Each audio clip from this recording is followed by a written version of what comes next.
Everyone in the company feared the CEO. His rules, his punishments, his silence. But no one expected that the quietest person in the building, the woman whose kindness never matched the coldness of the world around her, would be the one to bring him to his knees. This is not a story about power. It's a story about what happens when the person everyone underestimates finally refuses to stay silent. When kindness becomes rebellion and the one who thought he owned everything loses it all. Welcome to Golden Tales TV. Kang Min-jae didn't raise his voice when he fired people. He didn't need to. The silence in the boardroom did it for him, the kind that made grown adults feel like children waiting for punishment. The man across the table, Director Park, kept his eyes lowered, fingers trembling over the papers he'd failed to deliver results for. Kang tapped the report once, slowly, like a judge tapping the final nail in a coffin. For months, he said calmly. 4 months of excuses, missed targets, and declining numbers. I don't keep failures in my company. Sir, if you just give me one more, you're done. Kang didn't let him finish. Security will escort you out. Your email access is already revoked. Director Park's throat tightened. I've worked here 16 years. And in 16 seconds, you just became irrelevant. Gasps. Nobody moved. Nobody breathed wrong. That was how the Ice King operated. He didn't lead with inspiration. He led with fear. Park stood slowly, humiliated, then turned toward the door. Before he reached it, Kang added, without looking up, and sent a message to HR. I need a replacement. Someone who understands what competence looks like. That was when the door opened, and Amara stepped in. She wasn't the replacement. Not yet. Just the new executive assistant who had arrived that morning. A woman with a calm face, warm eyes, and a presence that didn't match the tension in the room. The room of Koreans paused at the sight of her. Dark-skinned, confident posture, dressed in a simple blouse and skirt, holding a folder and tablet to her chest. Kang didn't look up right away. Who are you? Amara Chaik, she replied softly but without fear. I was told to report to you directly. The board members studied her with curiosity. Kang finally lifted his eyes and paused for a fraction of a second. Something about her gaze annoyed him. It was steady, not intimidated, not submissive. He didn't like that. Sit outside. I'll call you when I need you. She nodded, but before she turned, she looked briefly at the man being escorted out. She didn't know him, but her eyes showed compassion, something nobody in that boardroom had offered him. Kang noticed it, and it irritated him more than he expected. As soon as she left, he snapped the atmosphere back into ice. Anyone else planning to waste my time today? Silence. Fear. Just the way he liked it. But in the hallway, Amara stopped walking. She exhaled slowly, replaying what she'd just seen. That was the man she was going to be working under? Someone who didn't just fire people, he erased them? She'd been warned he was ruthless. But nobody had said he was like this. Her phone vibrated. A text from the HR director. Good luck. You'll need it. That didn't worry her. She had dealt with difficult people before. But something about Kang Min-jae felt different. Not just cold, but empty, as if everything human inside him had been shut off long ago. Inside the boardroom, he continued reviewing failures like a machine. People nodded, obeyed, agreed. Not one person challenged him. Not one person asked if there was another way. Fear was the currency here, and Kang was the bank. That was how he liked it, until the day she forced him to face what fear could never control. Later that afternoon, Amara finally entered his office for real, her first official meeting with him. He didn't greet her, didn't introduce himself. He simply tossed a stack of paperwork at her. These need correcting. Fix the language, statistics, and formatting. I don't tolerate errors. She picked up the pages, skimming the numbers. Half of these projections are incorrect. He looked up sharply. No one ever spoke to him like that. Excuse me? Sir, you're expecting a 19% growth rate in a market that shrank this quarter. The forecast doesn't reflect current data. You're not here to think, he said. You're here to type. If I'm here to type, then someone else will have to deal with the consequences when the board asks why the numbers failed in 3 months. He stared at her. She didn't flinch. A muscle in his jaw shifted, the only sign she'd gotten under his skin. "Leave it," he said. "I'll review it myself." She didn't move. "Do you want someone who obeys, or someone who helps you avoid failure?" He'd never been spoken to like that by an employee. Not in 10 years. Not since before he became CEO and learned that trust was weakness and kindness got weaponized. He didn't answer her question. He just dismissed her again, with silence. But she had already planted something dangerous in his world: disagreement. Later that week, she caught a junior staff member crying in the hallway, hands shaking as he held minutes from a meeting. "What happened?" she asked gently. He said if I ever interrupt him again, I'll be at home by tomorrow," the boy stammered.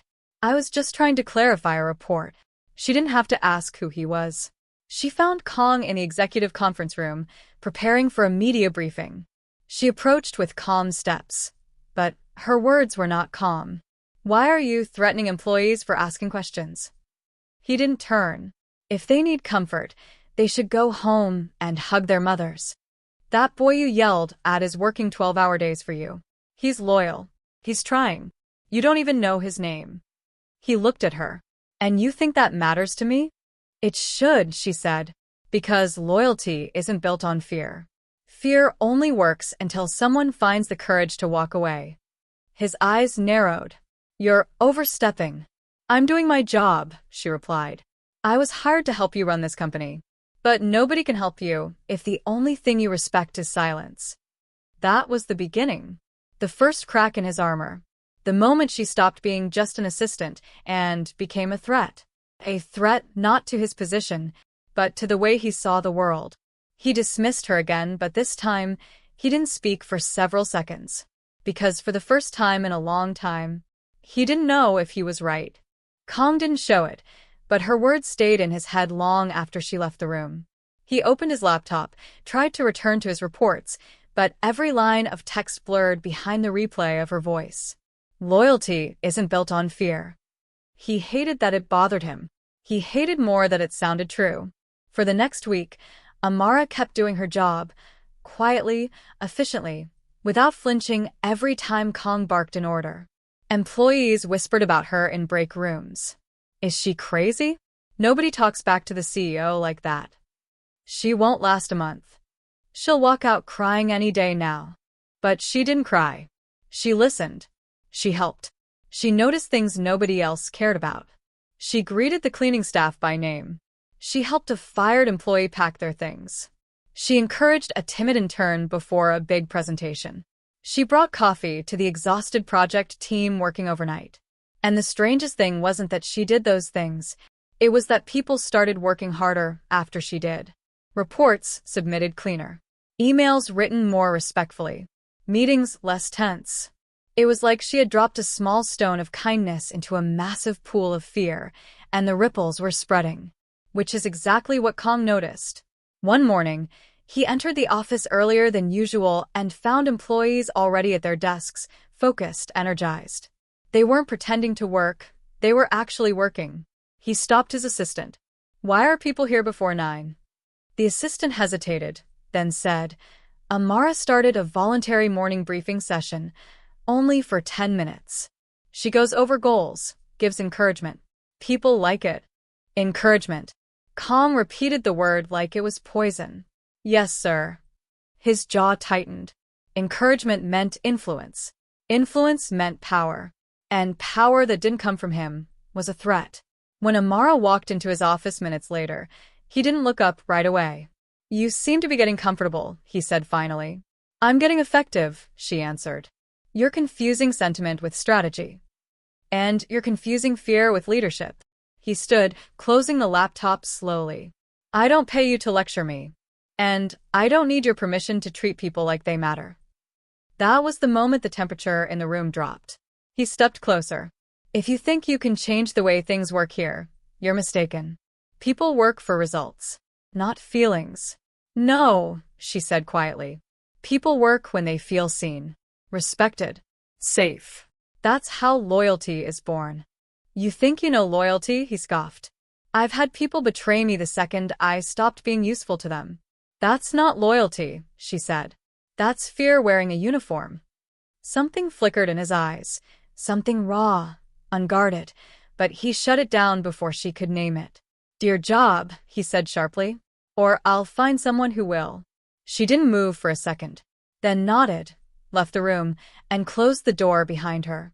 He sat back down, but for the first time in years, he didn't feel in control. Because she wasn't afraid of him. And he couldn't understand why. The turning point came 3 days later. A scandal broke. An anonymous employee leaked audio of Kong threatening to fire an entire team if they didn't meet impossible deadlines. The audio spread online. Journalists published headlines calling him Korea's cruelest CEO. Stock prices dipped. Investors called in a panic. The board demanded answers.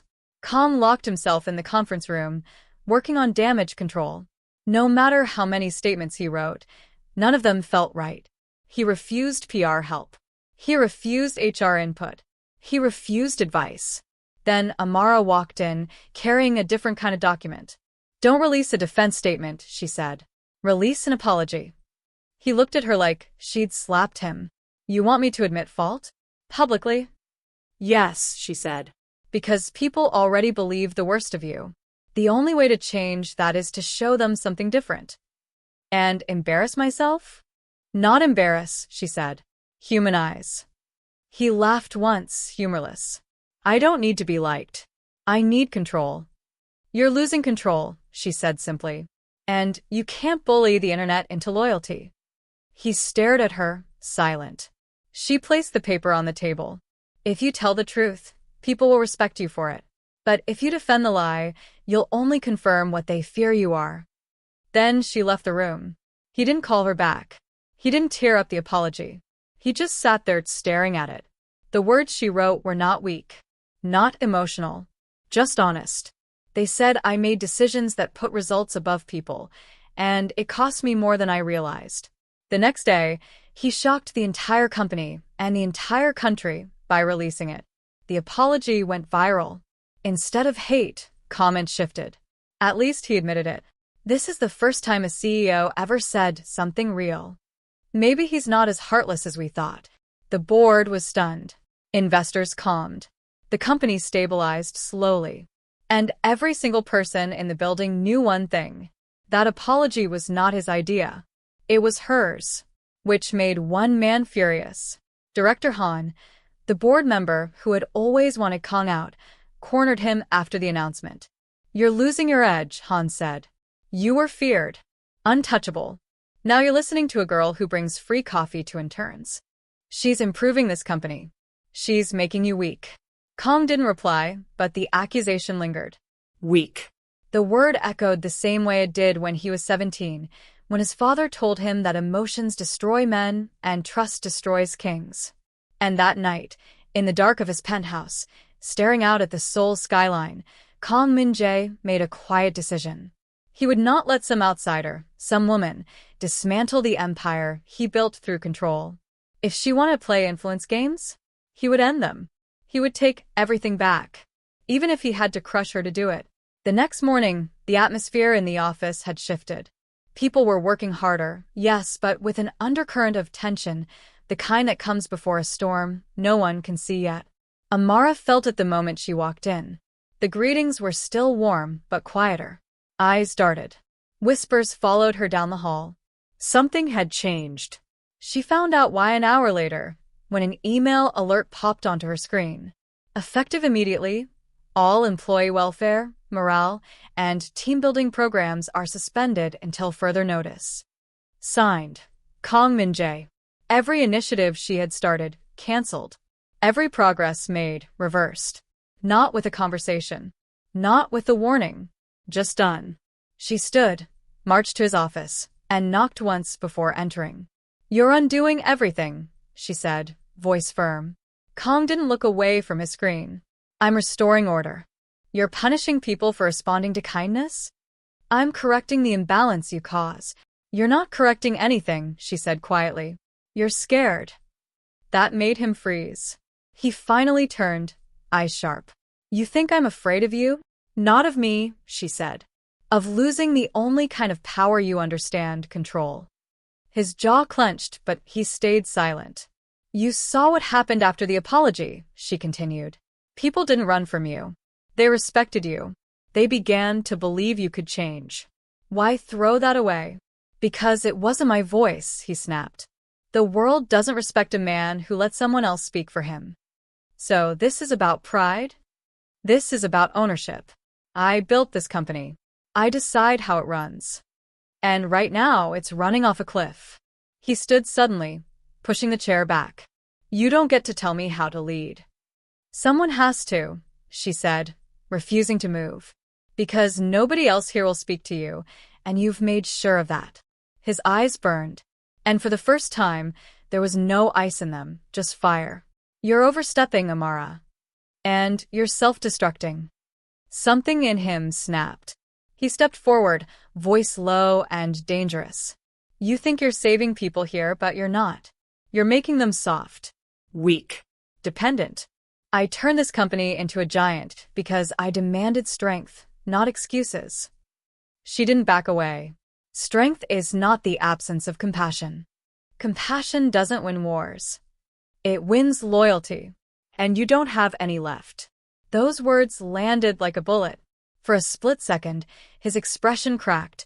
Rage, disbelief, something wounded underneath. But then it hardened again. Get out, he said. She didn't move. Out. Her voice stayed steady. I'm not your enemy, Kong. That's where you're wrong. You are the one thing I can't control. And that makes you a threat. She looked at him carefully, then said the words that would haunt him. You don't want control. You want worship. And when people stop fearing you, you don't know who you are anymore. His silence was colder than any shouting could have been. She walked out. And that was the line neither of them could cross back over. That evening, he met privately with Director Han, the one man who always fueled his worst instincts. She's becoming a problem, Kong said. She already is one, Han replied. If you don't remove her, the board will see her as the real source of progress, and that makes you replaceable. Replaceable? He hated the word. You want her gone? Han asked. Let me handle it. Quietly. Kong didn't answer. He didn't have to. His silence was permission. And just like that, a plan began, one that would not just remove Amara, but ruin her. The next day, rumors flooded the office. Did you hear? HR is investigating her. I heard she leaked internal numbers. I heard she manipulated the CEO for influence. No, I heard something worse. She's being accused of corporate espionage. None of it was true. But lies spread faster than truth, especially in a place ruled by fear. When she tried to access her system, she found it locked. A message flashed across her screen. Access revoked. Report to HR immediately. She didn't panic. She walked. Inside the HR office, 3 people sat waiting. Cold faces. No smiles. We've received complaints regarding your conduct, one of them said. Anonymous reports. For what conduct? She asked calmly. Interference with executive decisions. Unauthorized influence. Possible data breach activity. That's false. You'll have a chance to respond formally. For now, you're suspended pending investigation. She stared, stunned. Not by the accusation, but by the efficiency. This wasn't random. This was engineered. She stood slowly. Who ordered this? We're not at liberty to. She already knew. She walked straight past the HR office, straight down the hall, straight to Kang's door.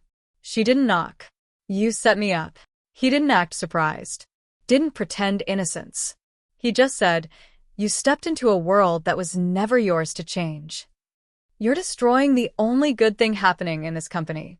I'm protecting its structure. No, she said. You're protecting your ego. You'd rather rule a dying kingdom than share a thriving one. His eyes went cold again, the kind of cold that didn't come from power, but from fear masquerading as power. You were a mistake, he said. Kindness is a virus here. And I'm cutting it out. You don't even hear yourself, she replied softly. You fired a man who gave 16 years of loyalty. You humiliate employees. You silence ideas. And now, the second someone brings change, you call it infection? I call it interference. And I call it cowardice. The room went still. He had been insulted before, but never with truth. She took a slow breath. You think this ends me. But the only thing you've proven is that the moment someone threatens your control, you go to war. Even if it means burning everything you built. She walked to the door, then turned back one last time. One day, the people you rule with fear will stop needing you. And when they do, you will finally understand what it feels like to lose everything you never appreciated. Then she left. Maybe for the last time. But she didn't leave quietly. Because the moment she walked out of that office, half the company watched her. And half the company suddenly realized who the real leader was. As the meeting room door slammed behind Amara, the entire board sat frozen. Chairman Jamin, who had once spoken to her with nothing but icy restraint, stared in shock as she walked back into the room. Uninvited, unafraid, and completely done being silent. You don't get to write my story without me, she said, voice steady but burning. If you're going to discuss the future of this company and my place in it, then you're all going to hear the truth first. The directors exchanged looks. Some curious. Some nervous. Some relieved. Jamin stood, jaw tight. This is highly inappropriate. What's inappropriate, she fired back, is offering up my identity like a shield while secretly planning to erase me. A whisper of reaction rippled through the room. Erase you? One director asked, stunned. What is she talking about? Amara lifted the folder she'd brought with her, documents she never planned to use, but had collected out of survival. Because while you pretend it's about leadership, performance, and image, I know exactly why I'm suddenly a liability. She moved around the table, reading the faces she'd once believed were allies. It wasn't enough that I rebuilt your brand after scandals, she continued. It wasn't enough that I turned losses into profits and did it without stepping on people to get there. I became a threat the moment I proved you can lead a company without fear, without cruelty, without becoming him. Her eyes locked on Jamin's. And that's why he wanted control over me. Not the company. Me. Gasps. A few chairs shifted. The truth had finally left its cage. Jamin's mask cracked. For the first time, a flicker of panic crossed his features. You're twisting events for pity. No, she said quietly. I'm telling the part you hoped I'd never have the courage to say out loud. She put down the printed email, his email, where he'd written to the chairman privately, suggesting she was emotionally influenced, unstable, and too soft to stay in power. She also exposed the proposal he submitted, giving him the right to override her decisions, making her CEO in name only. The room went still. You wanted my title, she said, but you also wanted to break me first. Because you thought kindness made me weak. A director, who'd been silent for 30 minutes, finally spoke. Mr. CEO, is this true? He didn't answer. He couldn't. And Amara knew she had won. Not the seat, not the position, but the truth. One board member cleared his throat. Actually, I'd like to motion that Ms. Amara Kim retain full executive authority. No cosign. No override clause. And that Mr. CEO be removed from all decision-making privileges until a thorough investigation is completed. Another nodded. Then another. Then another. The vote wasn't even close. Jamin was forced to step down from the meeting, his power stripped in real time. But what no one in that room knew was that Amara had already made her final decision. She didn't wait for applause. Didn't wait for victory speeches. She simply took a breath and said, I'm not staying. The room erupted. Ms. Kim, you can't resign. You built this company's direction. You're finally free of interference. But she smiled, soft, tired, done. Freedom isn't just removing the person trying to cage you, she said. It's choosing to walk out of the cage yourself. Jamin turned back, stunned, as she continued. You thought winning meant making me stay and bow to you. But you don't understand something you never learned. Kindness isn't weakness. It's strength that doesn't need to crush others to exist. And now, I'm choosing to use that strength somewhere you can't touch. She left the boardroom. She left the company. She left the man who tried to make her small. And the world reacted. Her exit became headline news. Employees, thousands of them, walked out in protest, refusing to work for anyone who tried to silence her. Stockholders threatened to pull investments unless the company publicly apologized and begged her back. Social media lit up with one phrase: kindness is not a liability. Days later, a video appeared online. Amara stood in a small shared workspace, not a skyscraper, not a throne, and announced her new company. One built on transparency, mental health first policy, and profit without cruelty. Within 48 hours, she had over 2 million email subscriptions, and investors from outside Korea began reaching out. What she thought was the end had been the beginning. And Jamin? He watched it all collapse from the office he'd stolen, now surrounded by silence, empty chairs, and reporters waiting outside the building for a quote he could never spin. Not because she destroyed him, but because she simply walked away, and everyone finally saw who the real villain was. The company didn't fail because she left. It failed because they thought she was replaceable. And she wasn't. Not then. Not ever. Because the real power she had was never the title. It was the loyalty she earned by being human in a world that worshipped control. And that was something he could never take from her. If you want more stories like this, full of betrayal, power shifts, emotional twists, and endings that punch the soul, don't just watch and leave. Make sure you subscribe, like this video, and drop a comment telling whether you think kindness is a strength or a weakness. Your engagement keeps this channel alive, and trust me, what we're building next is even more intense. Now tell me, if you were in Amara's shoes, would you have stayed and fought? Or walked away and built something better? I'm reading every comment, and the next story might come from yours.